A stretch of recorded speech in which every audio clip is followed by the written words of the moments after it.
So this is part A of the Khoodeelaar television channel. Khoodeelaar. There are three words joined together and made into one.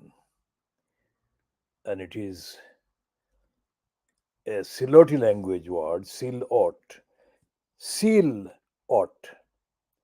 S for sugar or S for Silot. Double E, L for London, let's say. O for overall. T for translations. Silot. See lot. See like seeing and lot like everything. Silot is the actual phonetic, authentic, original phonetic sound of the word silot, which is currently being used in the spelling as Sylhet.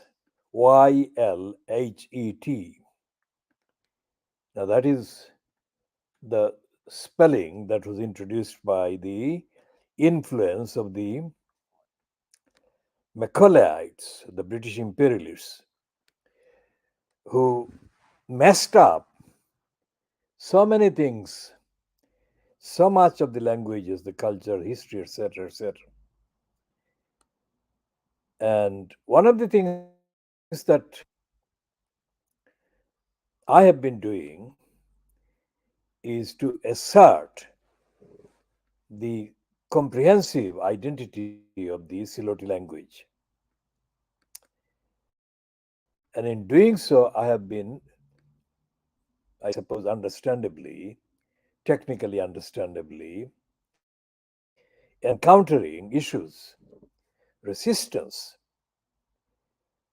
from people who include those who are otherwise very grateful to me for rescuing them, some of them for saving their lives, literally. Because when they mix with the others that are the couriers of the anglicized, Bengalicized Siloti language, a version, their stupidity allows them to kind of stage a defiance of me, which really is not substantiated by the facts. Because in Silot, the Siloti language culture has been undergoing significant changes over the last 700 years, starting with the saint, the reverend saint, the revered saint, Shah Jalal Muzarrad, who came with 360 disciples, saintly disciples. And those saintly disciples actually came from Turkey, Afghanistan, various parts of Arabia, and even Iran. The result being that ananas, which is a Portuguese language word for pineapple, which is probably also French word for pineapple, is also a Siloti language word, ananas. Those morons who say that Siloti is nothing but an extension of Bengali cannot see the difference, because in the Bengali, quote, vocabulary, there is no such word as ananas. It's anaros.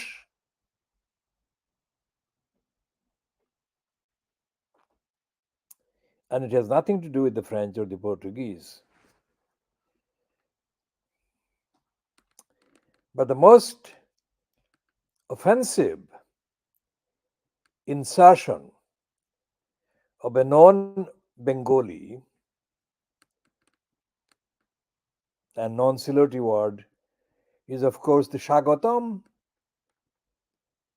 One ungrateful cunt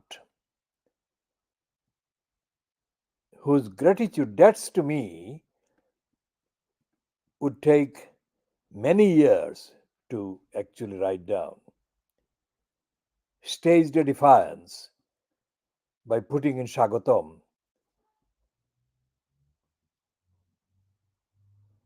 Supposedly complying with the requirements that the community that she was meeting the needs of would accept that or had practiced that. Now, there is no Siloti that there is not one Siloti, genuine Siloti language speaker or Siloti person who would recognize Shagatam as Siloti.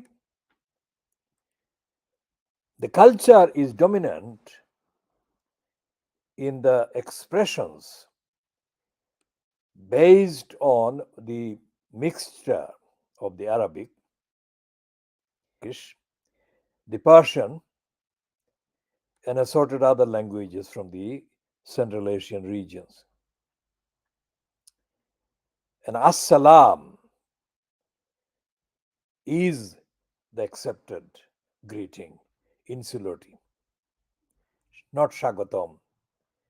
So fuck you, the ungrateful cunt.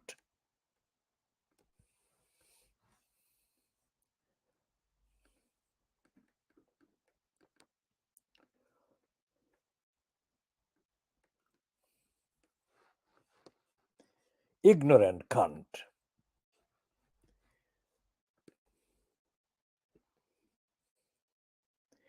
Dismally ignorant, stupid cunt.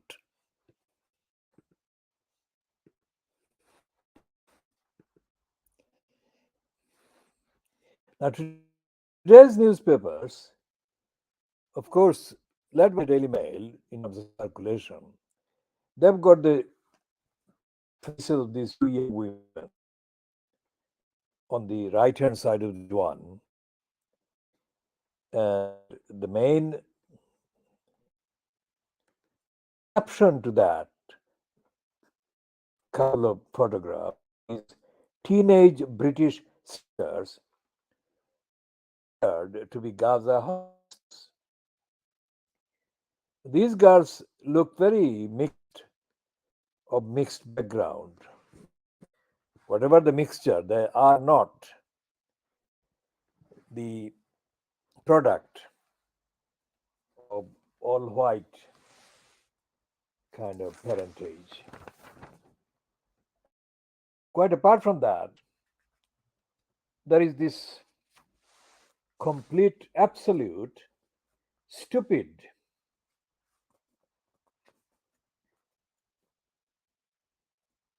illogicality in the presentation of this genuinely heartbreaking story about the distressing state in which these two girls must be being held in. The thing is that how can these violent kinds of behavior on the part of either side be prevented? And innocent children like these two kind of spared the sufferings that they are going through. Of course, compared to the sufferings that others have been put through, this is relatively less painful, but it is painful nonetheless. How is that possible for the sob stories like this to be reconciled with the claim by this mental slave, shit boy Rishi Sunak, following following the commands of Suella Ibila Cruella for declaring war on anyone who is sympathetic to the plight, to the ideology of saving the Palestinians from the nightmare that they have been put under for the last, let's say, 80 years. Now, here is a piece by two of these byliners, Sam Green and the photographer Roland Hoskins in Tel Aviv. Where else? And this piece has got the detailed heading. All those who question the unimaginable savagery of the Hamas attack must read the words of these forensic scientists struggling to identify the 297 bodies so brutalized as to be unrecognizable. And it says, now watch Sam Greenhill's haunting video report from kibbutz where 108 people were slaughtered. Now, how can that sit with the demand boastfully made by the Daily Mail and the Dirty Digger's stable, the Sun, and Beaverbrook's sick making remnant, the Daily Express, that Hamas must be taught a lesson, must be obliterated, and Gaza should be occupied and taken over and destroyed. All kinds of ways of hatred and incitement against the Palestinians. I mean, they say, and they have been saying, that it has been the most horrible attack the state of Israel has suffered in at least 50 years. Unprecedented, therefore. How the fuck? It is mathematically inevitable, scientifically inevitable,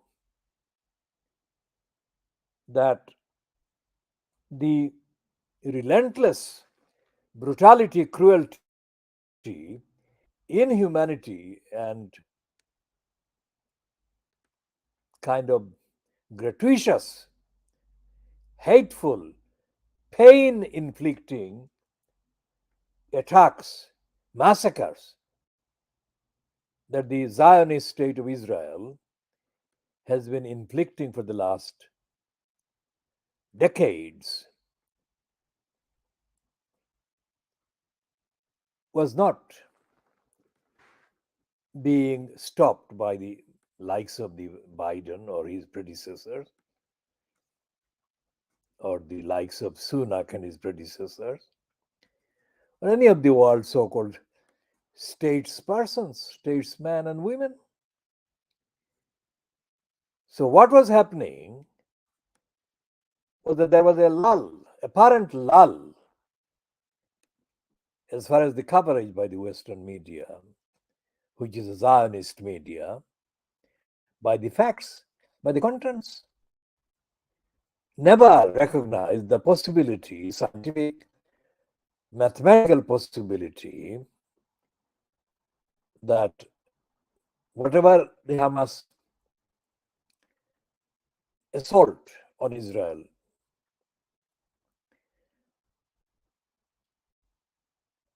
was kind of carried out by or whoever, a form of that was going to happen. The real shock, mathematically speaking, scientifically speaking, logically speaking, is that this kind of thing didn't happen in the last 50 years, except this time. To the extent that it happened, it didn't happen more often because mathematically, logically, scientifically, it should have happened more often.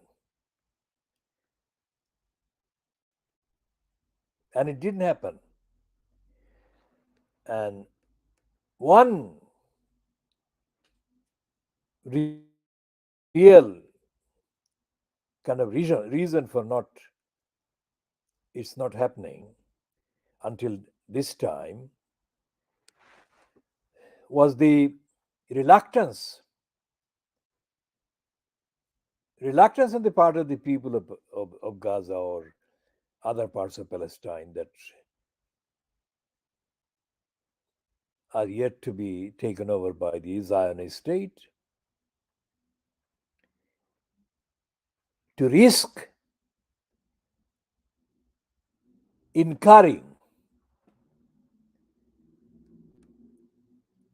slaughters and genocidal attacks, the kind of which is now being promoted by the Daily Mail, the Scum and the Sunak and the Suela Ivila Fernandez and Starmer. Because during the so called Labour Party conference held in Liverpool last week, this political murderer of the Labour Party, the wrongly named Keir Starmer, came across as the fascist Zionist that he has always been.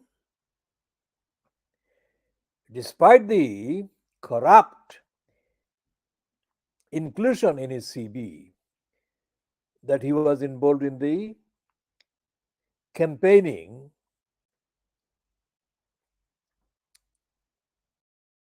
pair who were sued by McDonald over the leaflet that they had circulated.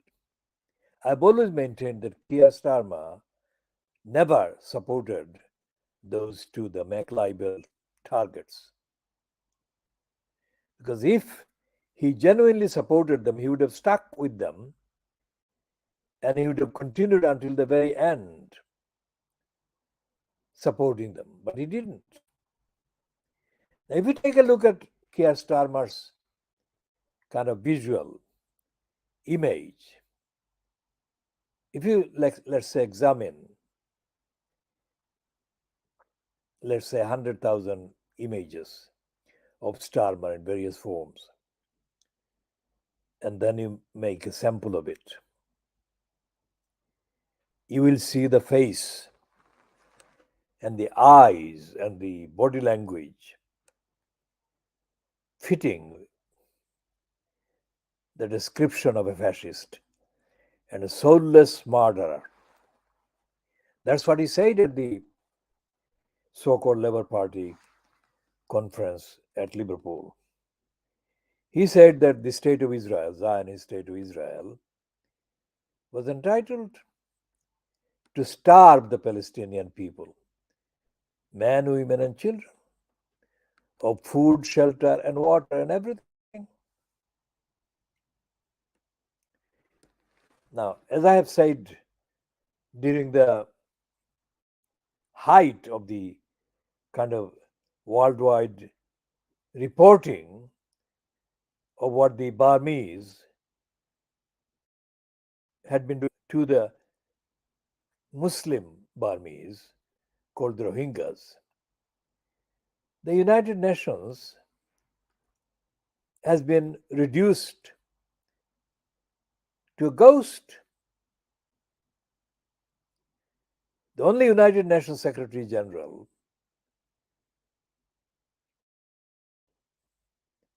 that was fit for purpose was, of course, Dag Hammarskjöld.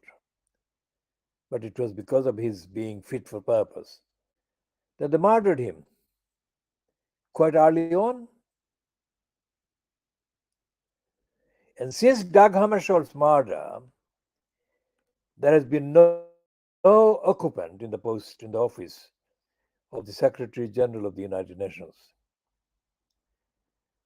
who has had the fitness of even 1% of the requirements of the office. So the United Nations effectively was murdered along with Dag Hammarskjöld. The chilling effect that was created instantly along with his murder still persists, and it deters anyone from citing the founding aims and objectives of the United Nations.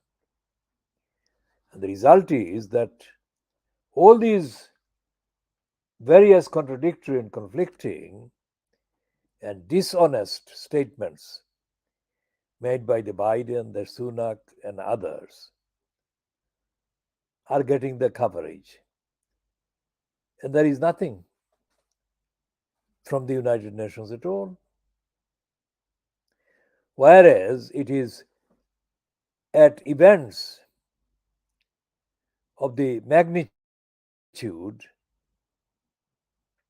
that happened in Israel in the last 10 days, let's say, that the attention of the United Nations should have been targeted and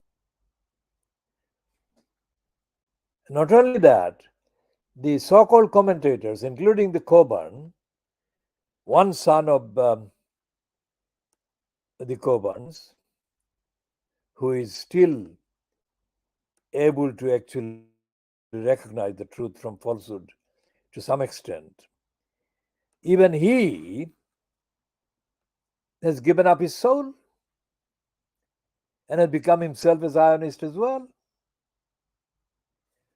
which until recently he wasn't, as far as I could read.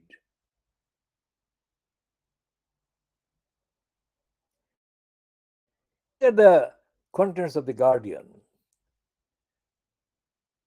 which boasts falsely and unjustifiably, of course, that it is the independent journalism courier. It's not. The Guardian too has become brazenly dishonest, more dishonest than it has been until now. The collusion of the main news organization, news businesses, propaganda businesses, all based in the West and all controlled by the Western imperialistic forces and magnates and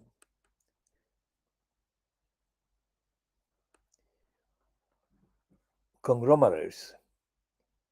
They have openly colluded with the Zionist state. And they've openly denied basic human identity and rights to the Palestinians. The fact that it was a British politician, Balfour, whose declaration actually was the declaration for the imposition of the Zionist state called Israel in Palestine, is not an accident. Anyone who has got basic rational, logical mental frame and capacity can see that it is never a wrong. It is never a wrong to point out and to condemn a wrong. And yet, wrongs done by the Zionists and propagandists and agents of propaganda for the state of Zionist state of Israel, all the wrongs that they have been doing have automatically been converted into attacks on people of Jewish faith.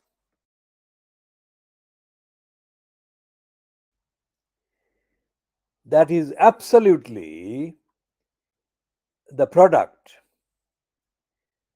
of a state of narrative that is controlled by the Zionists, not by the ordinary Jewish faith.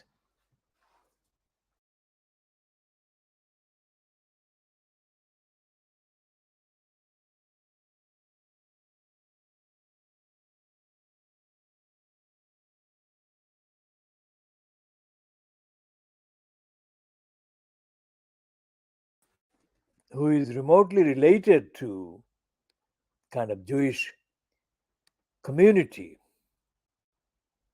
should be allowed impunity for their wrongdoings, on their wrongdoings. And if they cause a crime, if they commit a crime, and if they commit a murder, if they commit a rape, if they commit genocide, massacres, then they should be excused. And all of that because they say there was this Holocaust.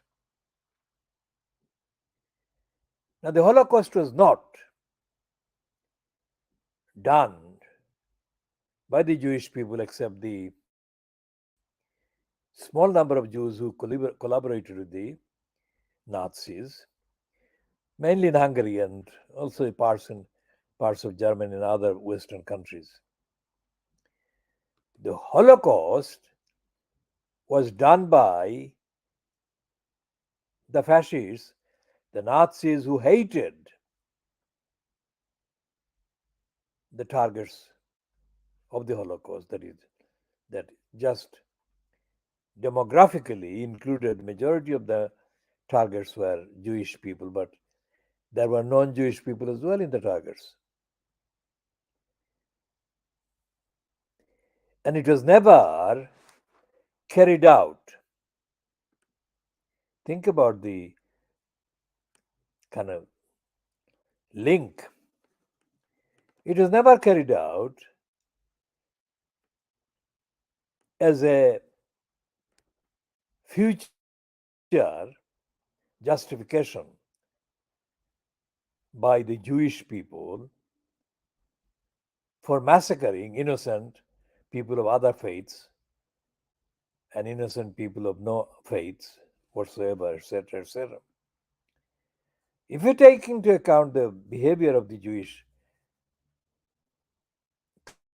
community generally and the response to criticism of the Zionist state, response by the Jewish people, you can see that they operate on the assumption that the fact that Holocaust took place in the 1940s, they operate on the assumption that the Holocaust that took place in the 1940s was in fact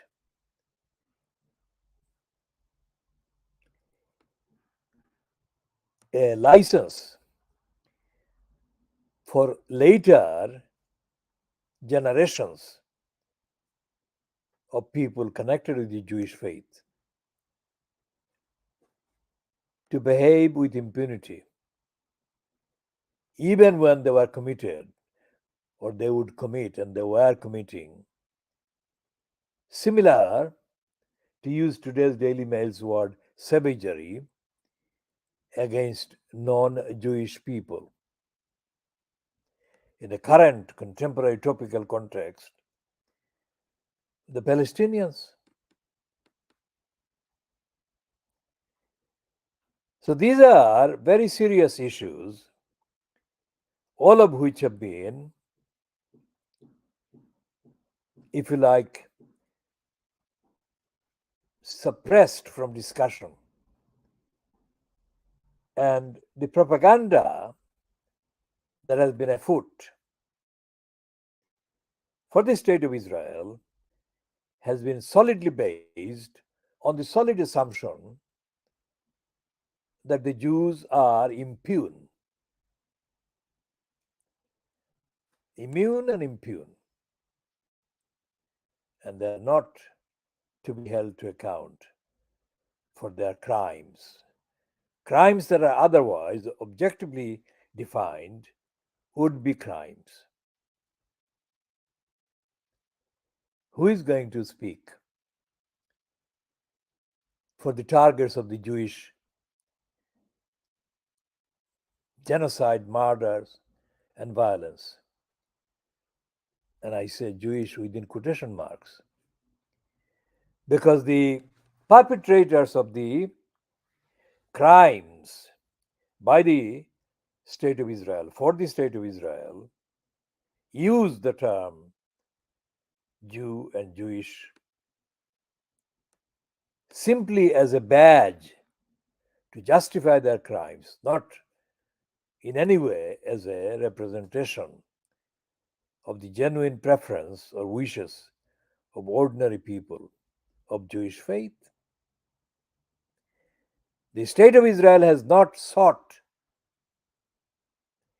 and it could never seek, any legitimate mandate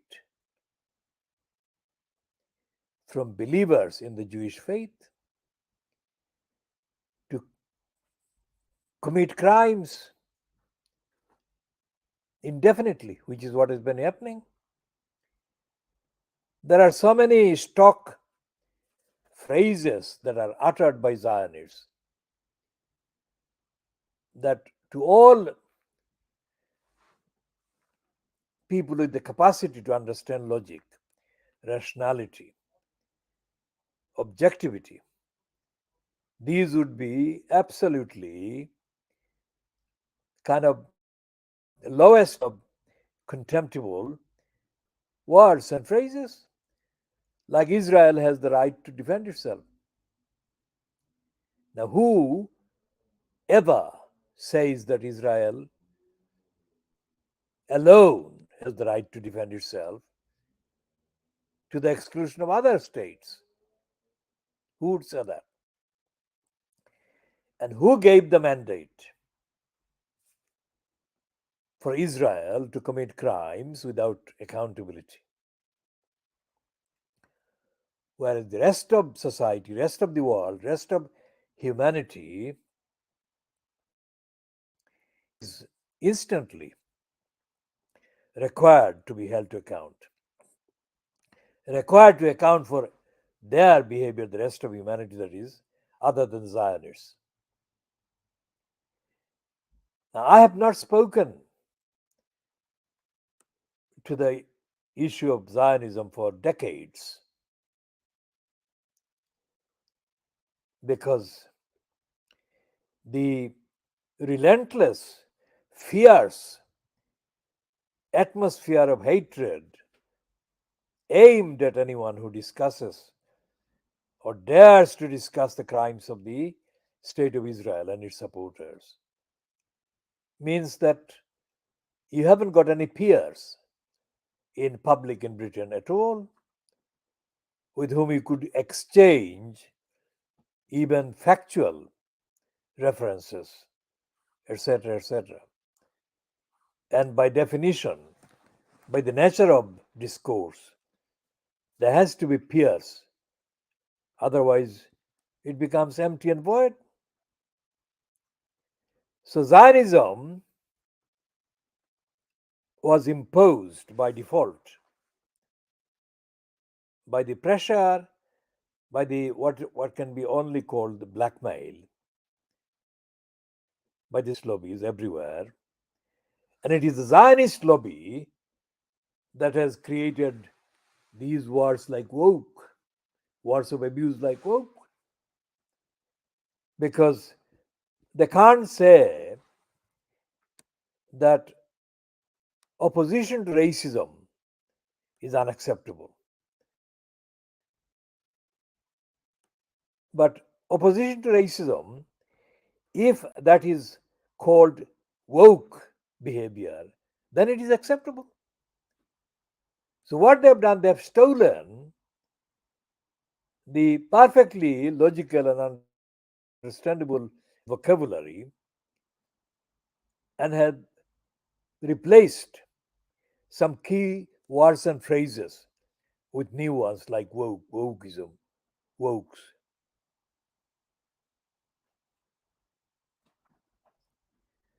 But where is the discussion?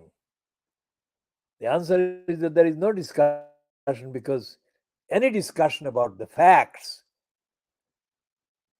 about the crimes of the State of Israel, by the State of Israel, and its agents spread across the West is considered woke.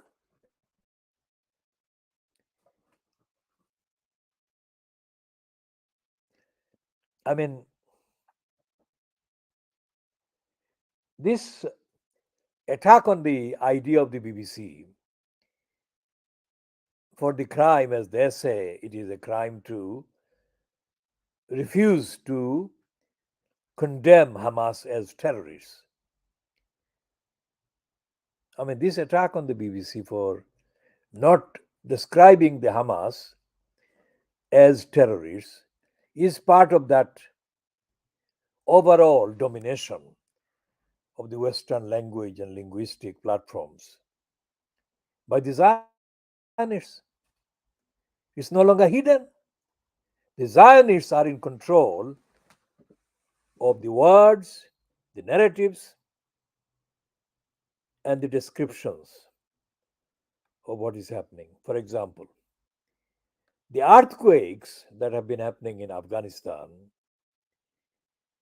have killed more people than the number of Israelis that have been killed in the attacks started by the Hamas particular assaults.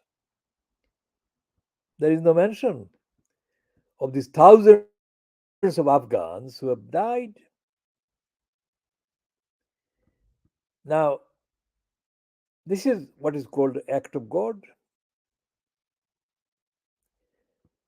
And inevitably, because of other factors involved in the background, many of the people who would be looking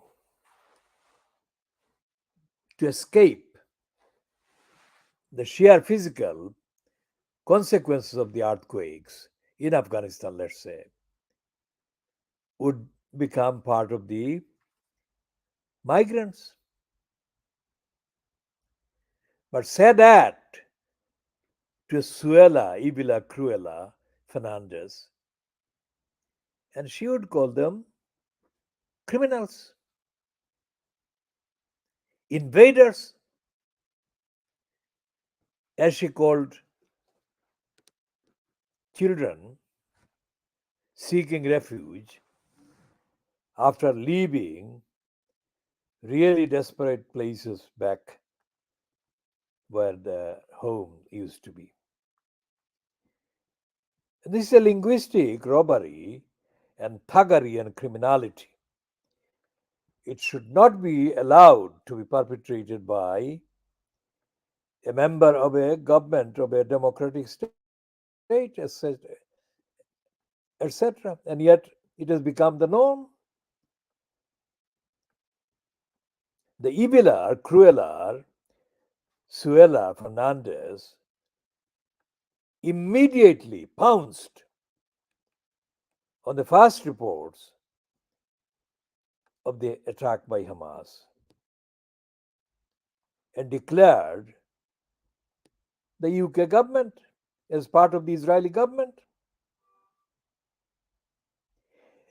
And she suddenly realized that she was Home Secretary in charge of or responsible for accountability of the police.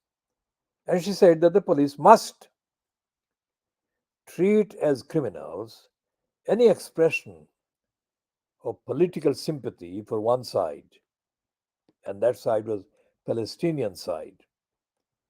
Now Sunak has now followed suit, which shows that those people who had been clamoring at one stage, at the preliminary stage of Sunak's appearance as Prime Minister, that he should sack Suella Ibila Cruella Fernandez, they should now know that the equation was not there. I mean, he didn't have the political, if you like, status within the Conservative Party to do anything to Suella Fernandez's standing in the UK government. It's the opposite. And Fernandez has been being operated by the Zionists from the very off. And the Zionists, particularly confident that Suella Ibila Cruella would be the most reliable Zionist heading the UK government in a long time. And she knows that, they know that. And the Zionist media, the press, the Daily Mail, this scum, the Times, the whole lot, they know that as well. The Guardian, they know that. So, where is their concept, the room for justice for anyone? The children massacred, the children being slaughtered on both sides.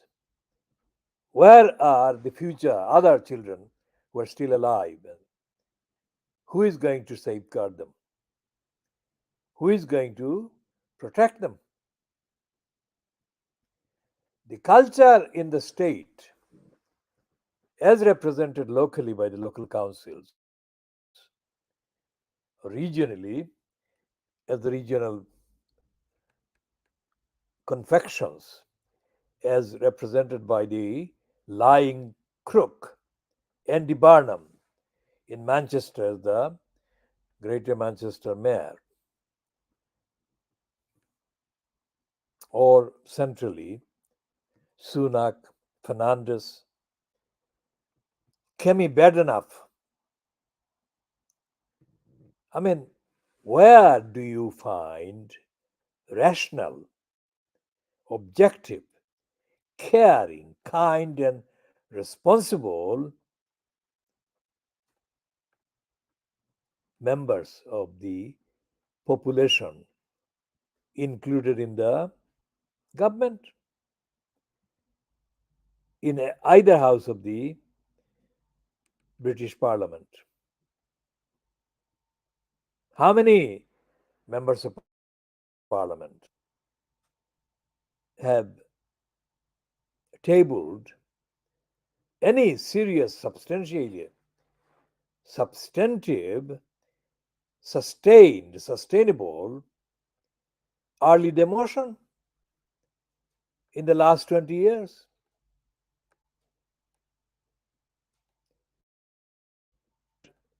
That remotely anticipated what has been happening in the last 10 days. And by that, I refer to the retaliation by the Palestinians. The first time of that scale, retaliation by the Palestinians against the state of Israel, which has been carrying out similar attacks against the Palestinians for decades.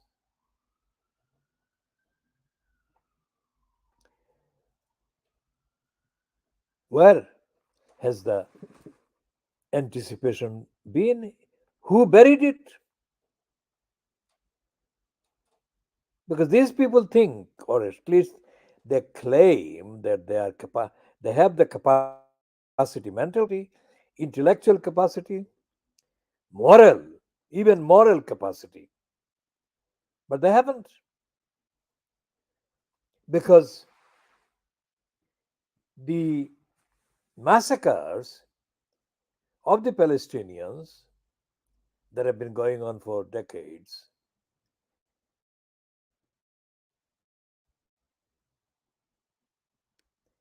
the massacres have not featured in the narratives mouthed by either Priti Patel before Cruella took up the post as the Home Secretary.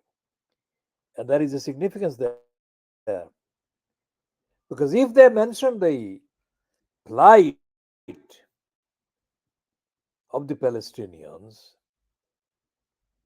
sunk in ever deeper desperation and horror by the Zionist state attacking them, then they would have to withdraw everything they say against the migrants. So nobody knows, at least based on the accounts published by the British newspapers, what proportion, what percentage of the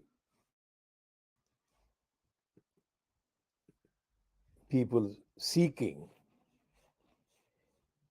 to use the channel and use the boats to seek refuges in the United Kingdom are from Palestine. There are always references to Afghans, Pakistan, some Indians, and I'll come back to the Indians and why I call that some Indians, and Iranians, of course, but no Palestinians. Think about that. There is well concerted, well maintained narrative being operated by the media, ruling out, leaving out, and omitting mentions of the Palestinians from those seeking refuges in the United Kingdom. Now, why I say some Indians? Because although it has not been publicized, Sunak Sunak has got a deal. It's a de facto deal. It's not necessarily a written down one, but it's a de facto deal that Indian nationals, either as students or similar, would be treated as if they were of a superior kind, unlike the next door neighbors in Pakistan. Now, that goes back to, as I have said, that goes back to the relationship between Mountbatten and Nehru, Jawaharlal Nehru. Mountbatten, like Churchill, knew that Mountbatten's wife Edwina was sleeping with Nehru. And that was part of the deal because Mountbatten was the pimp, like Winston Churchill was the pimp for his son's wife, Pamela.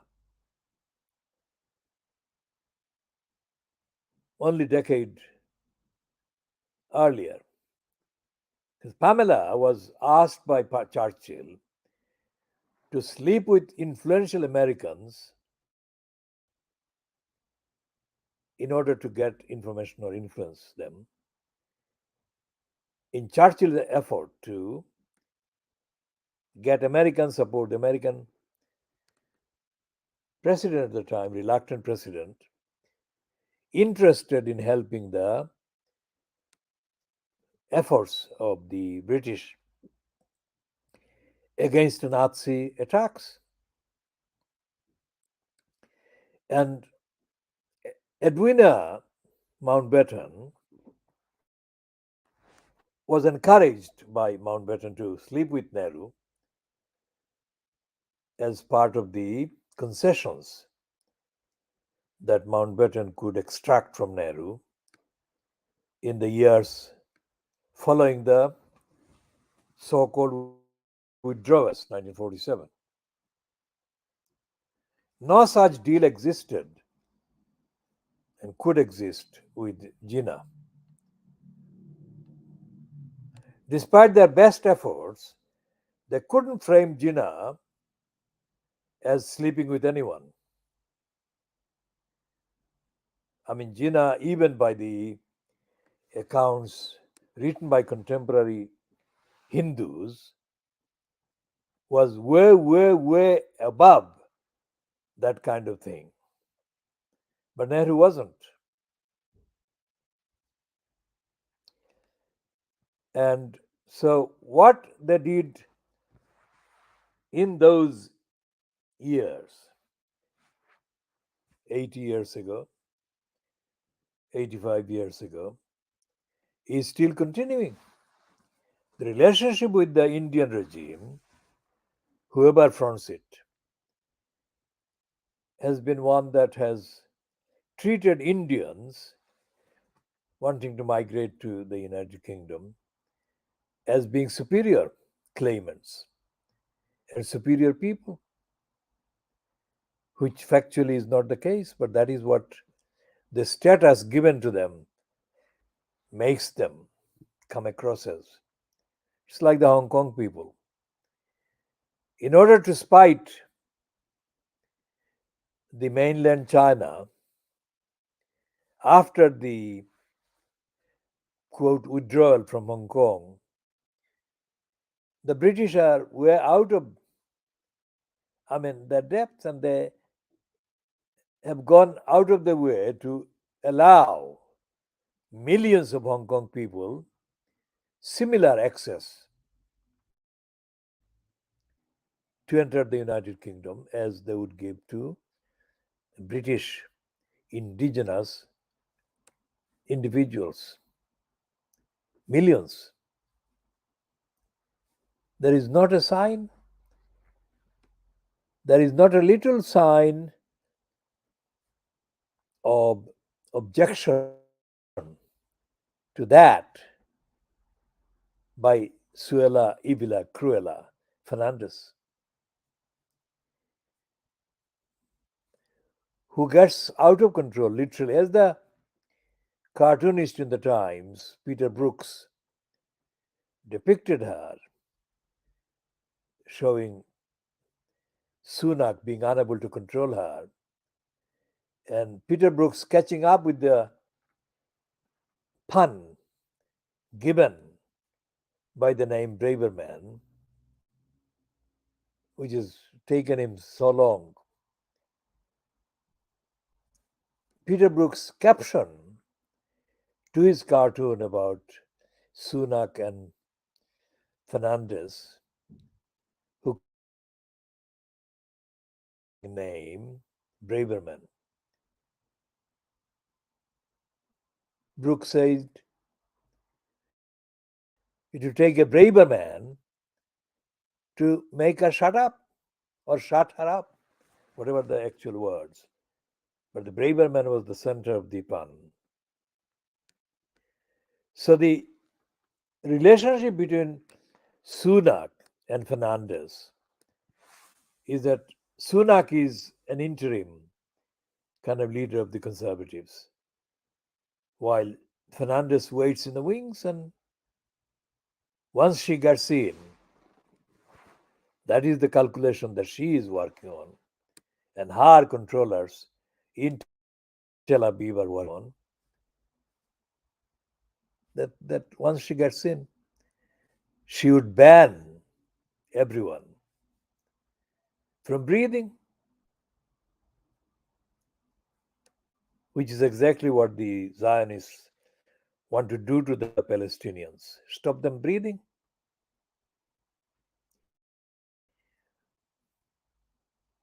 Fernandez and Priti Patel before her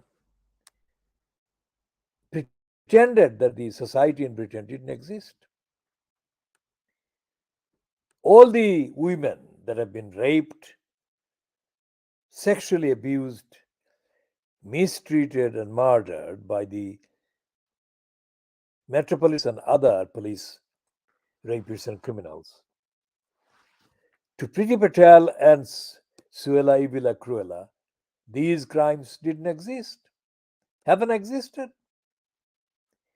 All the victims of ordinary crimes and criminality, burglary, thefts, and assaults, and fraud, etc., who have been allowed to get away by most of the crimes being declared non crimes by the police forces. Neither Patel nor Fernandez has taken any notice of that. Even when Sarah Abarard was kidnapped, raped, murdered, and her body mutilated, the Home Secretary didn't do anything. So, the fetish that Fernandez has of being extra capable of jumping on the issue when it comes to migrants or Muslims is alarmingly sick making and absolutely insane. This is not a one off. This is the norm. This is the norm state. And there is nothing coming from the supposed opposition in either house of the parliament. I mean, the rare criticism that Alf Dubs made when Suella Ivila Cruella abused migrant children as in that was one off. Nobody else has followed him. Not really.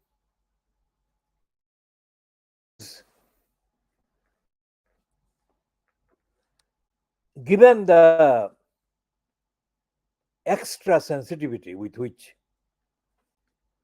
the racists and the anti Muslims, in the context of Braverman, promote the alarming tales about Pakistanis, Muslims, and migrants, and the Albanians. The reason why they focus on Albanians is because Albania is a mainly Muslim populated country. Think about the connections.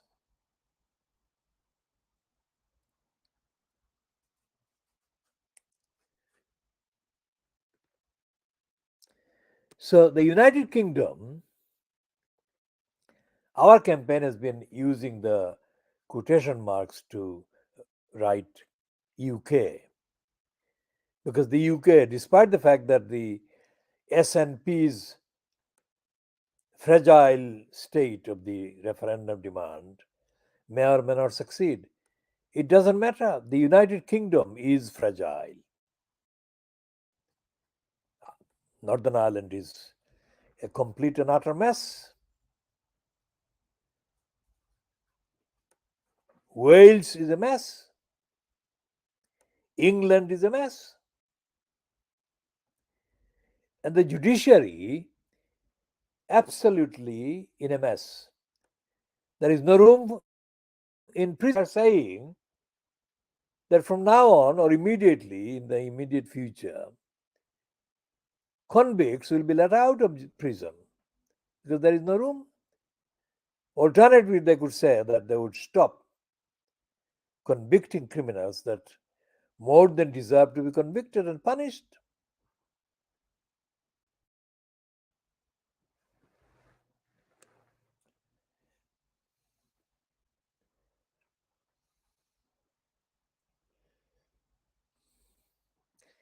And the way they decorate these kind of phrases, the Daily Mail is very good at maintaining three standards, not two standards. I mean, as if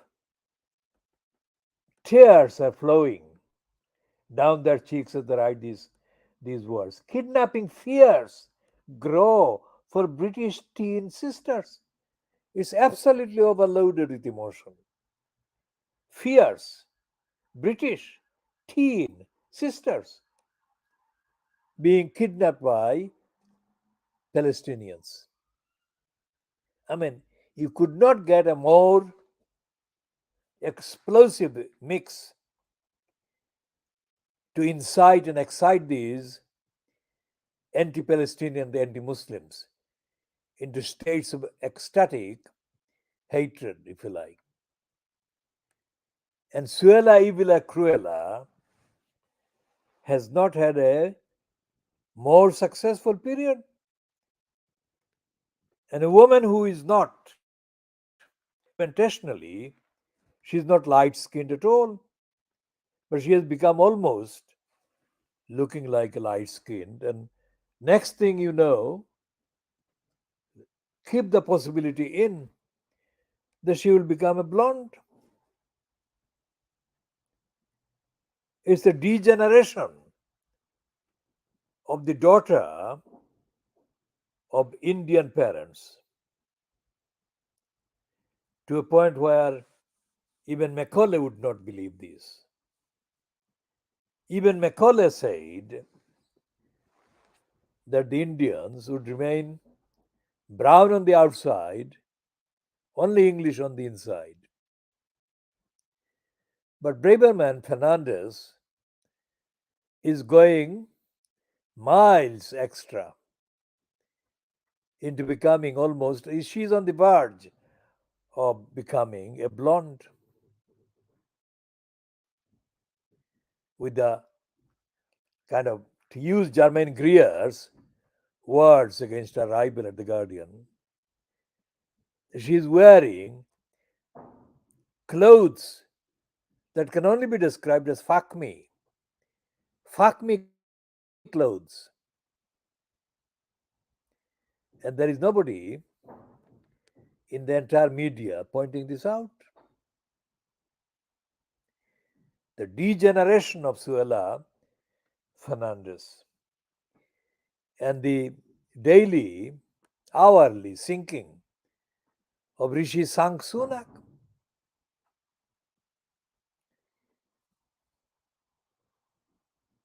What a model they had, or they have had, to follow.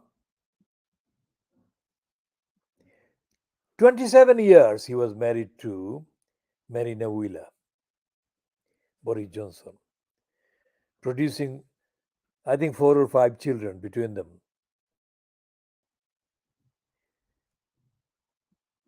And even then, he took the American woman, Jennifer Arcuri, to have sex with Arcuri in the same bed that he shared with Marina Wheeler, who was sick with cancer at the time.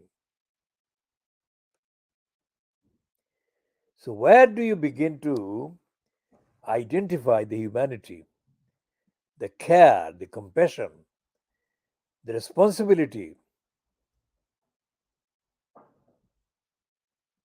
on the part of the incumbent in a state public post?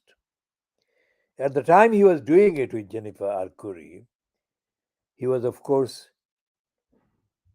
in his second of the 2 terms as the mayor at the expense of London.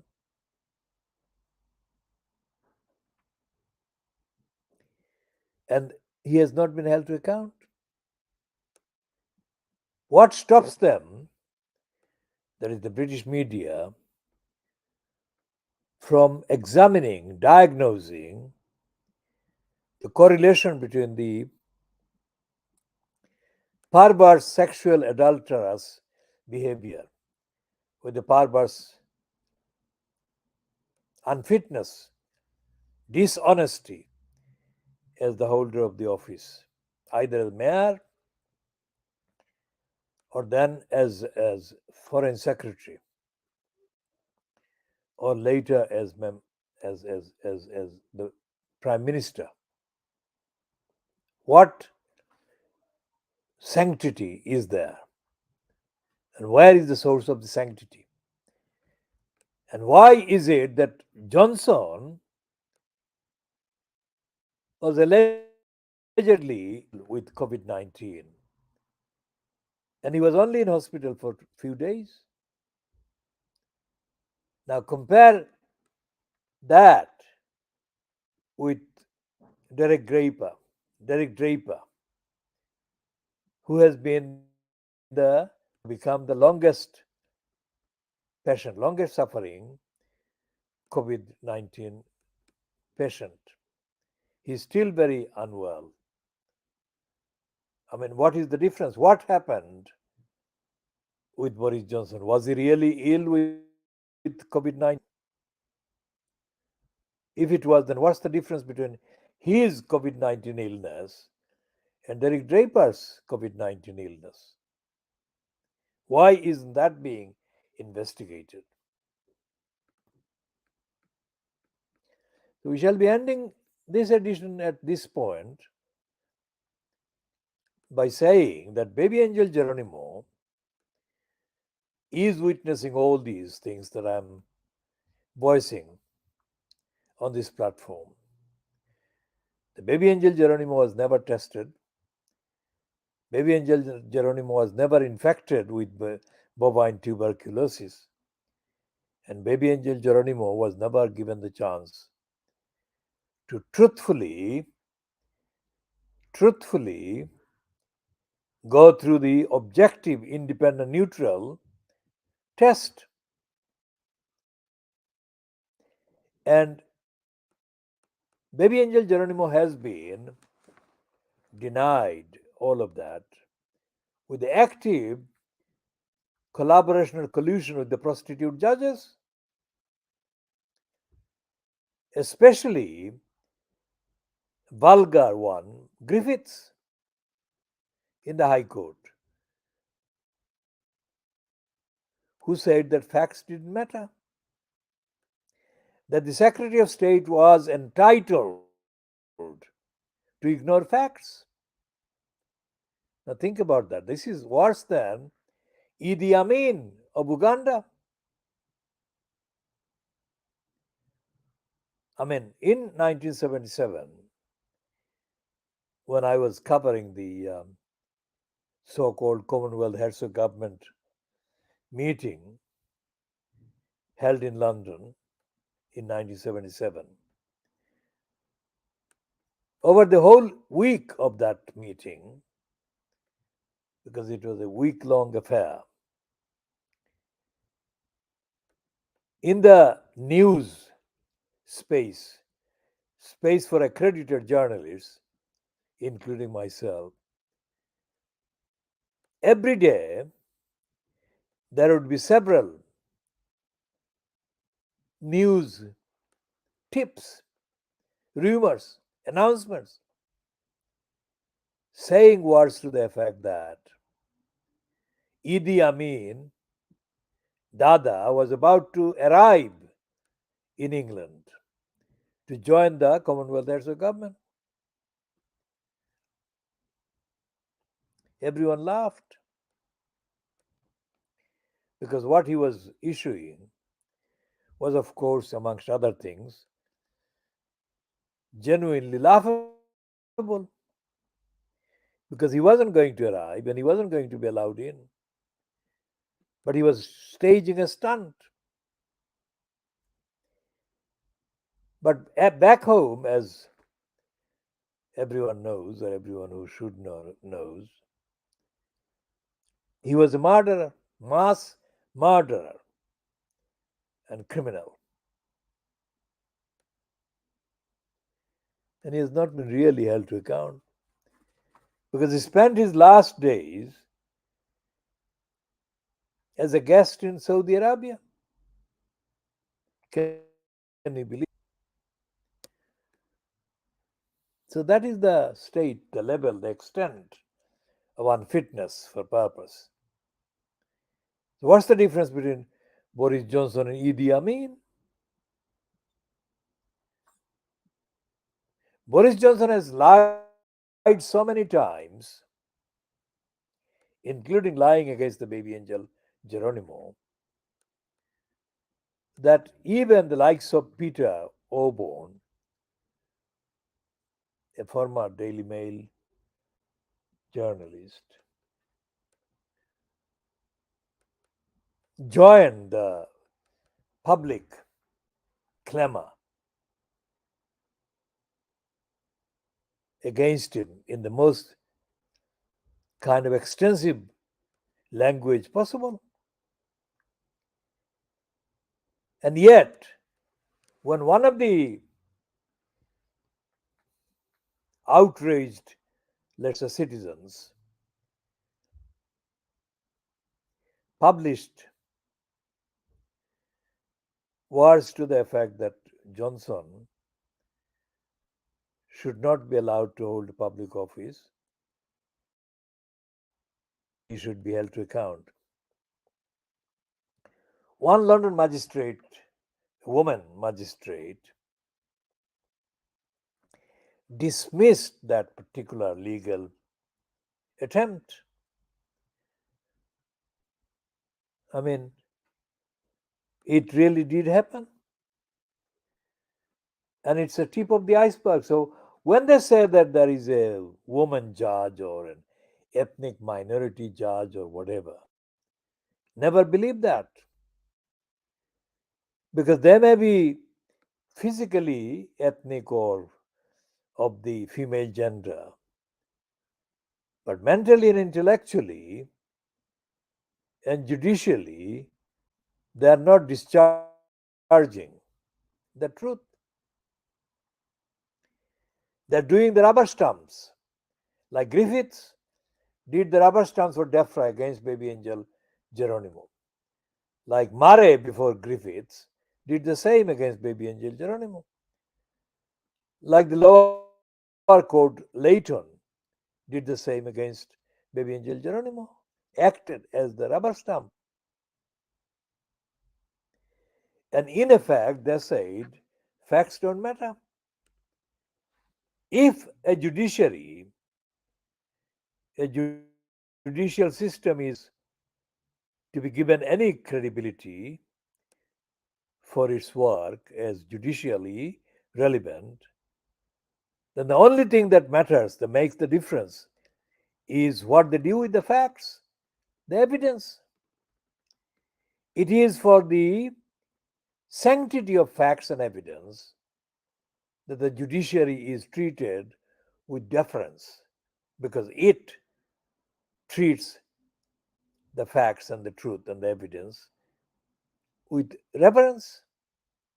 But that has happened, that has been suspended by the British judiciary. And baby angel Geronimo knows that.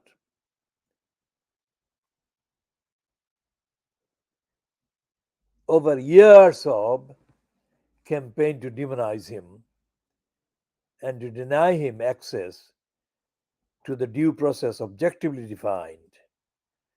Due process objectively defined. We shall end this particular essay, which we call a part of the baby angel Geronimo essay, at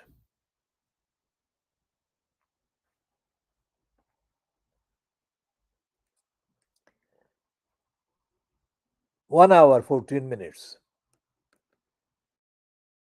or 8:38 hours GMT on Tuesday, the 17th of October 2023. We shall continue on all the items that remain outstanding for updates and